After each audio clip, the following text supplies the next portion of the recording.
Selamat datang di podcast Orang Kita. Kita sedang berada di Rumah Rakyat, Gedung Parlemen, Senayan, Gedung DPR RI, Dewan Perwakilan Rakyat Republik Indonesia. Kami sebagai rakyat Republik Indonesia datang ingin berbicara dengan anggota DPR RI. Di sini bekerjalah 575 anggota DPR RI dari seluruh Indonesia, dari 80 daerah pemilihan. Kita, masyarakat Nusa Tenggara Timur, telah mengirimkan 13 anggota DPR RI dari Dapil NTT 1 dan Dapil NTT 2 dalam periode 2019 hingga 2024 nanti.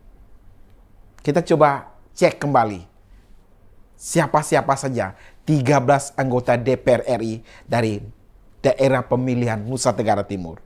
Orang-orang yang kita percayakan sebagai wakil kita yang seharusnya berjuang untuk kepentingan Nusa Tenggara Timur. Mari kita cek Dapil NTT 1 yang terdiri atas wilayah mulai dari seluruh daratan Flores, dari Manggarai Barat, Manggarai Timur, Ngada, Nagekeo, Ende, Sika, Flores Timur, hingga Lembata. Dapil NTT 1 mengirimkan 6 anggota DPR RI. Yang pertama, ada Bapak Andreas Hugo Parera dari Partai PDI Perjuangan. Yang kedua, Melkias Markus Mekeng dari Partai Golkar. Yang ketiga, Beni K. Harman dari Partai Demokrat.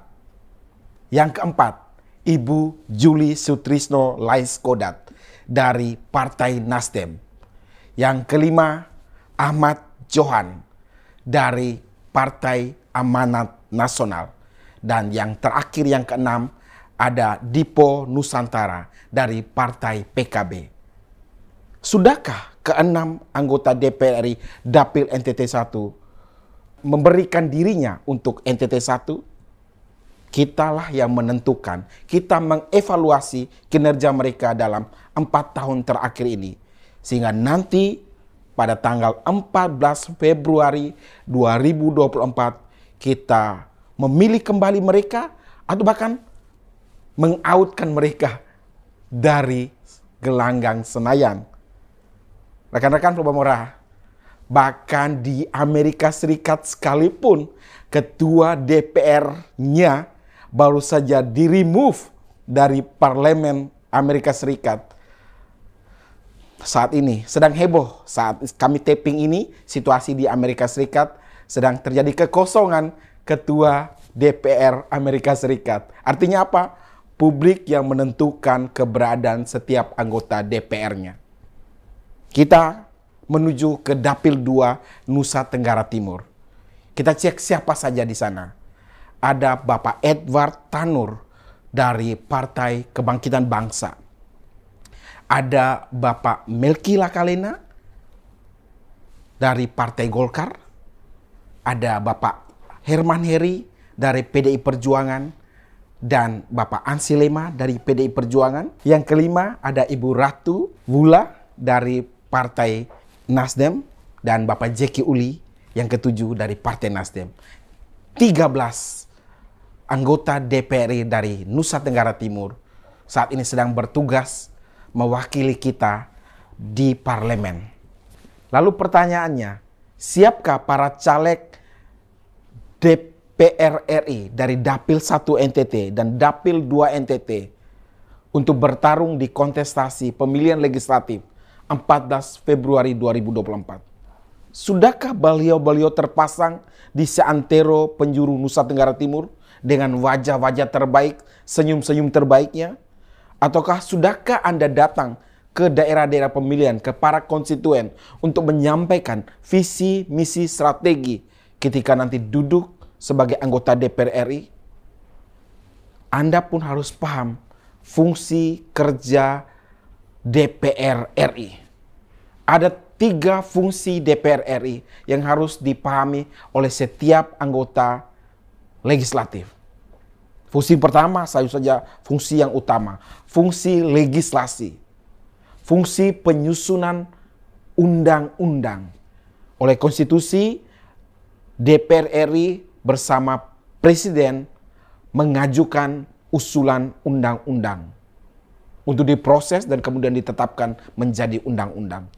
Tentu saja di situ perlu kapasitas, kapabilitas untuk memahami produk regulasi.